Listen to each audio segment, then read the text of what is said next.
Hey guys, James Winstead here, bringing you the build video for this Twisted Hobbies Crack Yak. If you're wanting to learn 3D, this is the plane for you. If you want any more information that's not in the build video, check out the RC Groups thread, my Facebook page, and also Twisted Hobbies Facebook page. I'll see you guys next time, and stay flying. So the first thing you want to do is take the elevator, the rudder, and the ailerons out of the box and prepare the hinges. So you're going to fully flex them and weigh them down in their fully flexed position.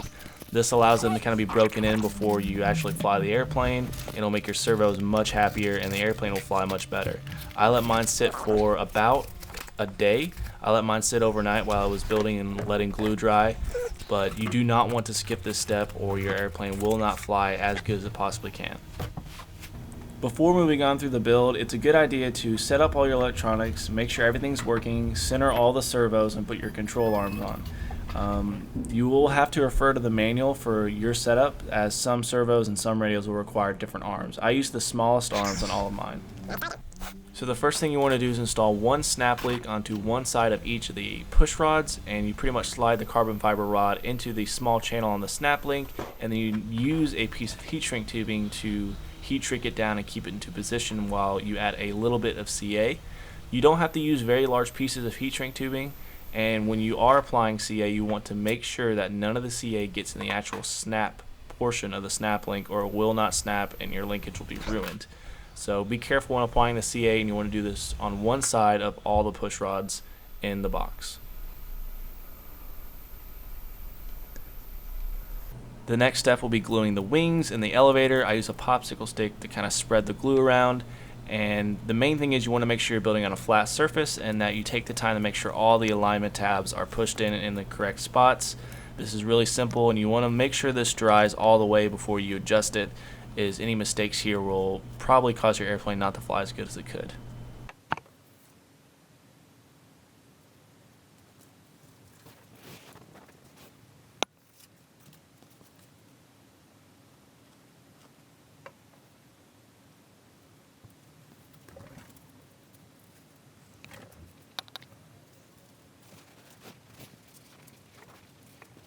So once the glue is dried, you want to open up the area for the spar. So using a straight edge and an X-Acto knife that's really sharp, you want to carve out all the foam that's there so you can open up the spar area to allow you to glue in the spar without the glue actually squeezing out. So you want to be able to open that whole joint, which you'll see at the end of this clip. You definitely need to have it all cleaned up really well. So you want to be able to open it just like that. So the next step is to finish cleaning up the spar area on the outside of the wingtips. There can be a little bit of flash left over from the cutting process, and of course test fit your spar. Make sure everything is going to be flush and that there's no issues when you're installing it, because you do not want to mess this part up. And once everything is kind of ready to go and the spar fits really well, I put a bead of foam tack down on each side and then open up the joint while you're installing it so the glue does not squeeze out. And then you want to weigh everything down, make sure that everything is pushed together as tight as you can for a really good joint here. This is not carbon fiber. You don't need carbon fiber. This wood will do just fine and be very strong.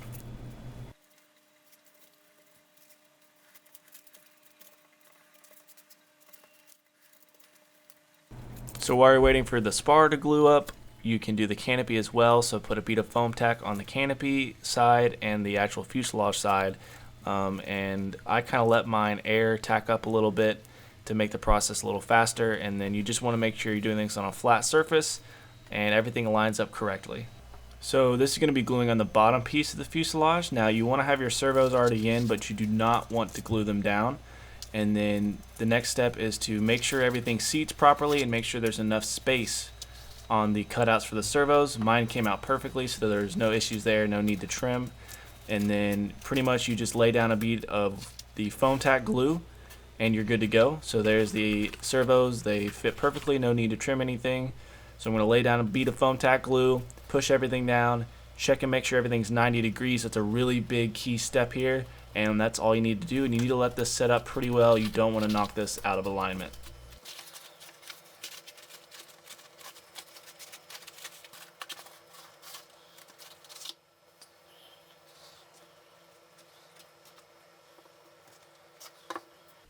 The next step is installing the aileron control horns. The slots are pre-cut, but you need to use a sharp X-Acto knife to make sure the control horn fits flush. The hole on the control horn needs to line up directly over the hinge line for optimal linkage geometry. Once you get everything fitting flush and how you like it, just use some foam tack glue and glue it right back into the slot.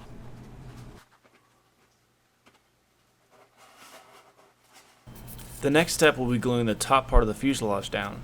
You will need to install the last servo with the servo horn already on before you do this, but do not glue the servos on at this time.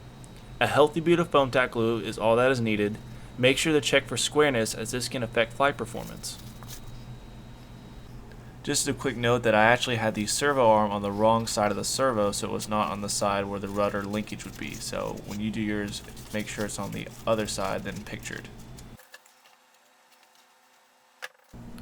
Gluing the rudder on is very simple. I used foam tack glue and was sure not to put glue in the cutout for the elevator. Use the markings on the airplane to line up the joints correctly, and then make sure it has enough time to dry nice and straight. Make sure you are square with the rudder, or this can negatively affect your flight performance.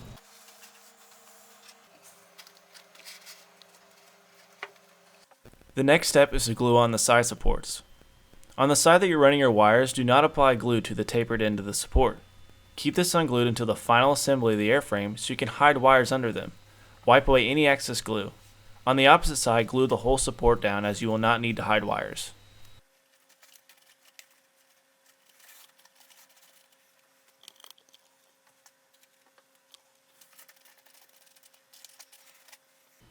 When installing the motor mount, make sure to use some sandpaper to rough up the surface of the side you will be applying glue to. This will create a much stronger bond.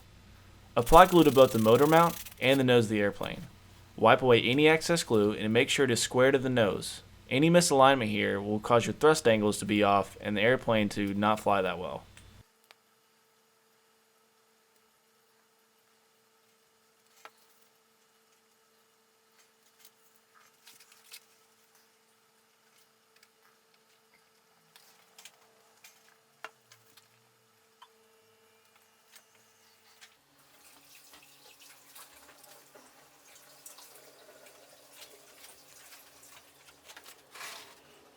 Using the same process as installing the aileron control horns, do the same for the elevator and rudder.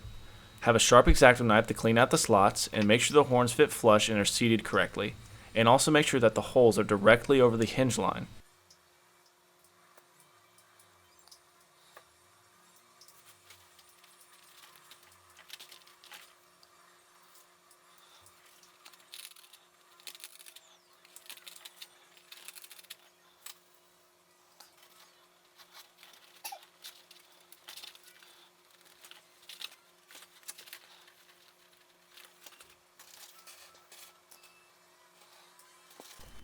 The next step is to attach the push rods for the ailerons. The snap links snap directly onto the control horns on the ailerons, and then you run the push rods up through the easy connectors on the servo arm. Be careful when tightening down the screws on the easy links, as if you tighten them too much, it can actually crush the carbon fiber rods. It does not take a tremendous amount of force to keep these together.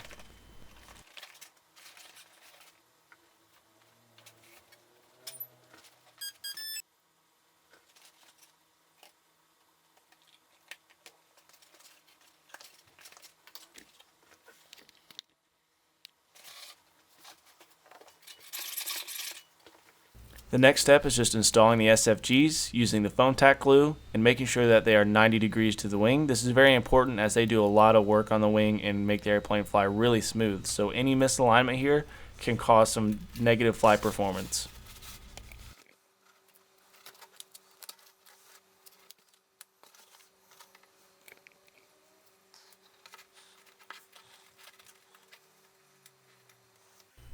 Next up, we're going to beef up the motor mount area. You're going to use about 1.5 inch strips of Blenderm tape, and I actually cut mine in half. And you lay the glue down and you spread it out relatively thin, and then lay the tape over these areas where the glue is. This will pretty much fiberglass the whole front end of this airplane. It'll make it really strong while also staying really light.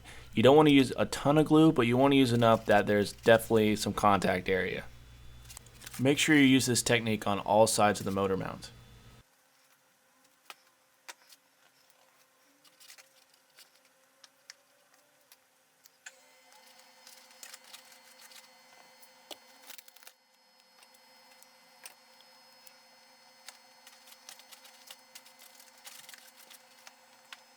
Now this part is optional. You don't have to add these supports, though it will make your airplane a little bit more durable at the cost of a little extra weight. So weigh your options and figure out if you want to do this or not. I went ahead and did it on mine. So once you get the motor mount, you're actually going to do the same technique in multiple spots on the airplane. You're going to do it on the elevator, the rudder, and 2 spots on the aileron, and also where the wing meets the fuselage. So it's all the same technique. And in some places you'll be beating up a hinge, so you want to be very careful not to have too much glue to actually bind the hinges. So you want to spread out the glue really light and then lay the piece of tape over it. I used a metal piece of tweezers to kind of make this a little bit easier.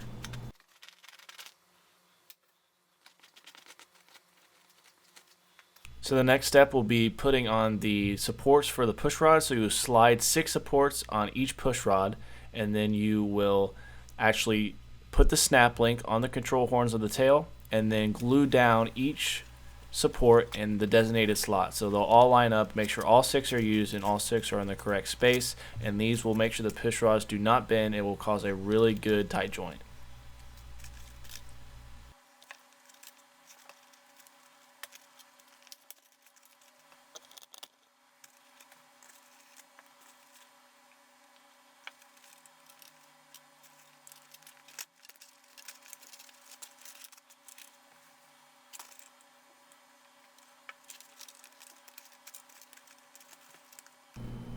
So the last thing I do is I mount the motor. I use a Sharpie to kind of mount the location that I want to use, so I have enough time to make sure everything's in the right spot, and then I'll use an X-Acto knife to kind of start where the screws are going to go in, since they kind of self-tap themselves. There's no drilling or anything here, and then that will kind of give me a good starting point, and then you can just screw them directly to the motor mount. There's no issues there, and the motor is super easy to install, and this thing is super powerful.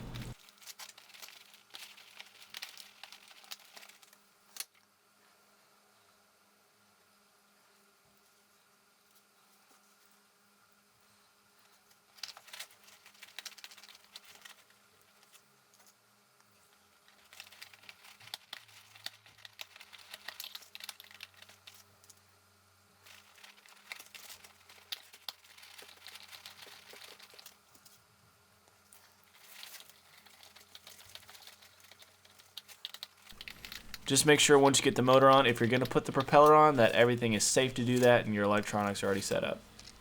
So now that we got everything installed, I'm just going to show you kind of my final wiring layup. I've got my ESC, which is right in front of the aileron servo, and my receiver is right behind the aileron servo, and I've ran my wires under and tacked everything down with hot glue.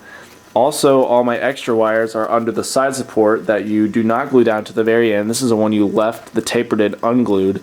I tacked it down with some hot glue. I also tacked down my receiver antennas just to make sure they stay in the correct orientation.